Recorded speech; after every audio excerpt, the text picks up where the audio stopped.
Halo semuanya, salam baik dari saya. Hari ini saya mau mencoba membuat video pembelajaran matematika. Materinya nilai mutlak. Itu materi kelas 10 ya, matematika wajib. Nah, sebelum saya memulainya, saya mohon bantuan kepada kita semua, Bapak Ibu, saudara-saudari, terkhusus buat adik-adiknya yang lagi duduk di kelas 10 SMA ya, pun kelas yang lain, kelas 11, kelas 12. Mohon dukungannya untuk mendukung video saya ini dengan cara like, komen, dan boleh di-subscribe ya. Nah, kemudian juga boleh diaktifkan tanda lonceng yang ada di situ. Atas dukungan dan partisipasi Bapak Ibu, saya ucapkan banyak-banyak terima kasih. Halo guys, kali ini saya mau membahas materi matematika mengenai nilai mutlak ya. Nah, ini adalah materi kelas 10 ya, matematika wajib ya. Nah, kita lihat nilai mutlak. Apa sih nilai mutlak itu sendiri? Kan begitu. Maka kita mulai ini dari definisi ya, definisi dari nilai mutlak atau pengertiannya. Apa sih pengertian dari nilai mutlak tersebut? Nah, sebelum kita lebih jauh, ada baiknya kita tahu dulu kata mutlak itu sendiri, ya.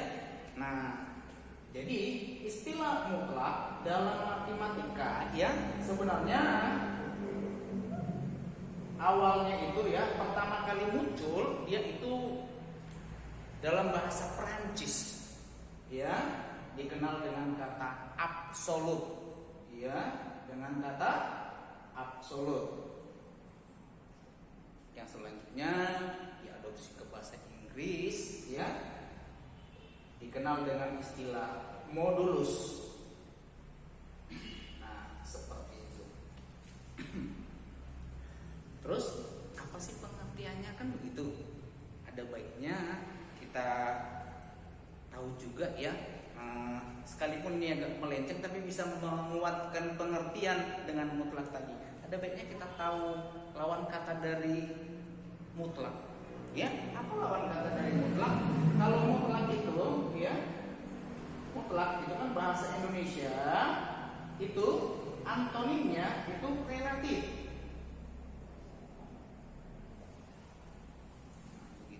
Kan kalau relatif ini ada bapak yang terkenal, dan nanti ada hubungannya ya, yang terkenal dengan teori relativitas, itu dikeluarkan oleh bapak Albert Einstein. Nah, tapi kita nggak usah terlalu jauh ke sana. Kita lihat ya letak bedanya di mana. Nah, kalau dia mutlak itu berarti utuh. Kalau kita lihat bahasa Indonesia ya, lebih utuh. Kemudian kalau yang ini ya tidak utuh. Ya, kalau tidak utuh tergantung. Maka nanti dari sini yang paling mencolok bedanya adalah kalau dikatakan utuh berarti dia hanya satu kemungkinan. Ya, hanya satu kemungkinan.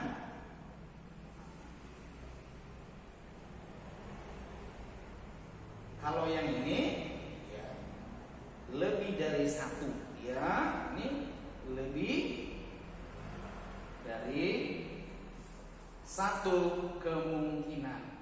Kasih nah, seperti itu. Nah, hubungannya ke matematika apa? Lebih enak kalau kita lihat contohnya ya. Apa contohnya? Misalkan saya buatkan seperti ini ya. Ada dua orang, katakanlah si Agus, berarti umur Agus ya. Umur Agus itu katakan saja 2 tahun.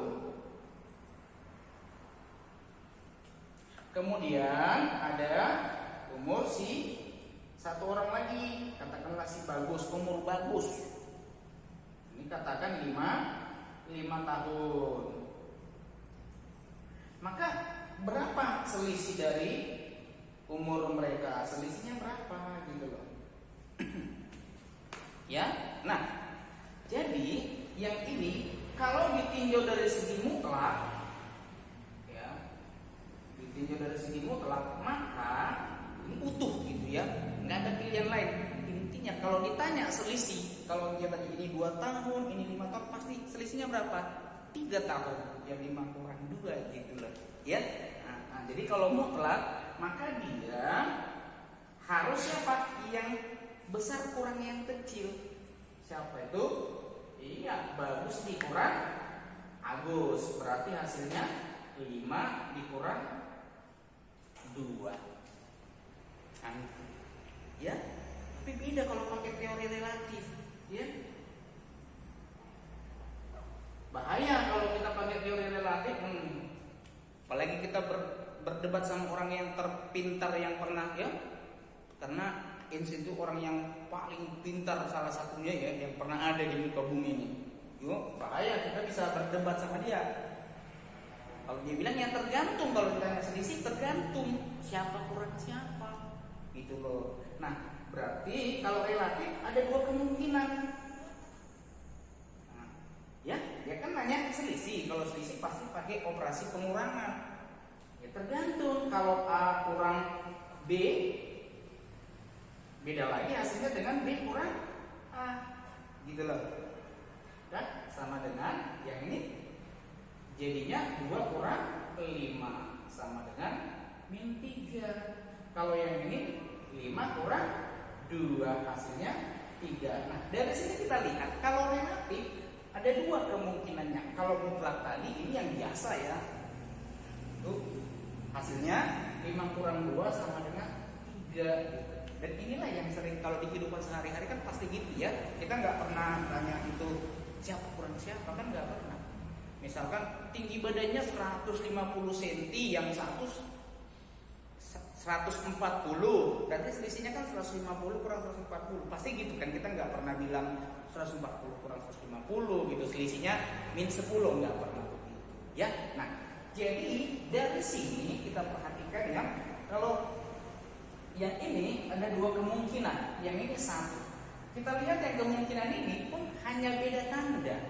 Maka dalam kasus itulah diberi tanda mutlak, ya. Maka nanti ini dikasih mutlak, ini dikasih mutlak, tanda mutlak, ini dikasih tanda mutlak supaya apa?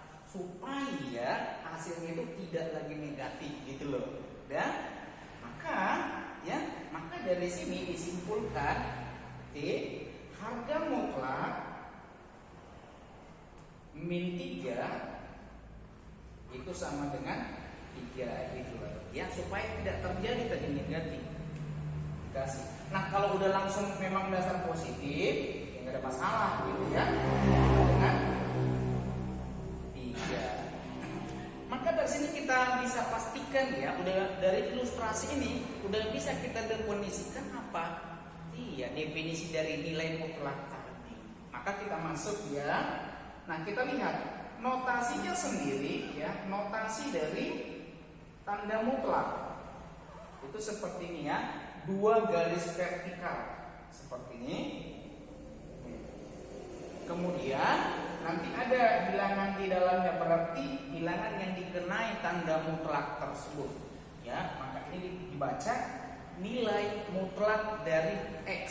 Nah, terus apa definisinya tadi? Ternyata nilai mutlak itu adalah untuk yang apa? Membuat buat suatu langkah yang membuat dia bernilai positif ya, bernilai positif atau 0.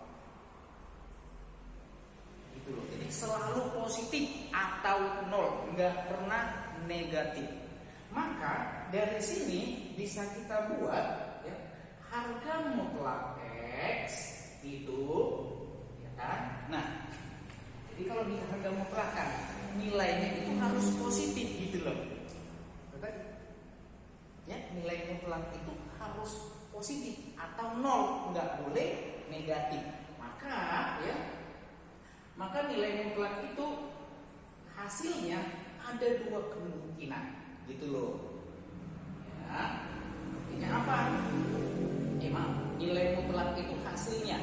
Nah, kalau seandainya di dalam ini sudah positif, maka hasilnya ya udah langsung X saja gitu loh, ya. Dengan catatan X-nya udah positif atau setidaknya sama dengan 0 gitu, ya. Berarti kan hasilnya positif. Nah, tapi kalau seandainya yang di dalam itu negatif, maka supaya dia positif kan hasilnya harus positif, maka dia harus dikali negatif, ya. Maka ini harus dikali negatif, gitu loh. Ini untuk X-nya kurang dari 0. Kira-kira gampang lah ya. Iya. Nah, maka begitulah untuk selanjutnya. Misal ya, kita kasih contoh. Ada harga mutlak X, kasih harga mutlak, maaf ya, dikasih harga mutlak. Nah, kita lihat contohnya, ya. Misal dikasih harga mutlak dari -5.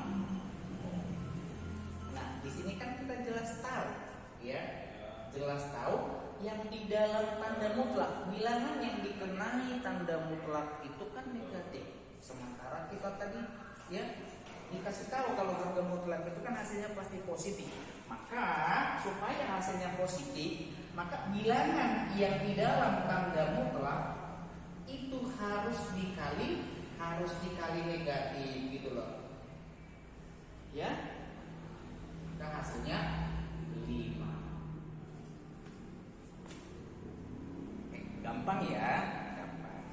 Selanjutnya adik, kemudian kalaulah saya buatkan contoh, kalau ada contoh ya, harga mutlak dari X katakan aja kurang 4 gitu loh.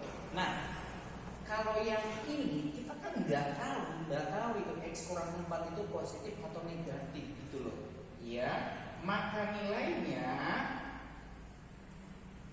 itu kita buatkan, ya. Kalaulah sekiranya yang di dalam itu udah positif, ya maka hasilnya langsung yang di dalam, ya kan? Nah, kalau X kurang 4 udah positif, berarti ya hasilnya langsung yang di dalam karena memang udah positif, ya. Nah, ini berlaku sepanjang yang di dalam tadi. Yang di dalam tadi apa? Sepanjang yang di dalam udah positif. Siapa tadi? Dengan catatan X kurang 4 tersebut ya besar atau setidaknya sama dengan 0 begitu ya. Nah, inilah ketentuannya ya. Oke. Nah, selanjutnya kalau ternyata yang di dalam itu negatif, yang ini ya, maka supaya positif dia harus dikenai tanda negatif. Kali negatif ya, maka minus X kurang 4 gitu loh, ya. Tapi ini berlaku dengan catatan apa? X kurang 4-nya itu kurang dari 0, ya. Nah, kalau mau dilanjutkan nanti ya lanjutkan saja sesuai dengan pengerjaan per 3 sama. Jadi mudah ya kalau pengertian nilai mutlak itu udah tahu lah. Jadi untuk mempositifkan sehingga ada satu kepastian gitu ya. Kalau yang relatif tadi itu ada banyak kepastian ya. Jadi tugas mutlak itu untuk menentukan satu kepastian. Biasanya apa sih itu? Biasanya ketika ditanya selisih, panjang ya. Karena itu semua kan harus bernilai positif ya. Panjang, langkah, terus unit, berapa unit gitu ya. Itulah biasanya yang dikenai tanda mutlak gitu di dalam perhitungan supaya hasilnya positif. Kira-kira untuk nilai mutlak ini saya yakinlah ada di kelas 10 ya. Kalau melihat penjabaran ini pasti ngerti ya. Terima kasih buat semua yang sudah subscribe, yang sudah like, share dan komen Semoga Anda sukses, semoga Anda beruntung.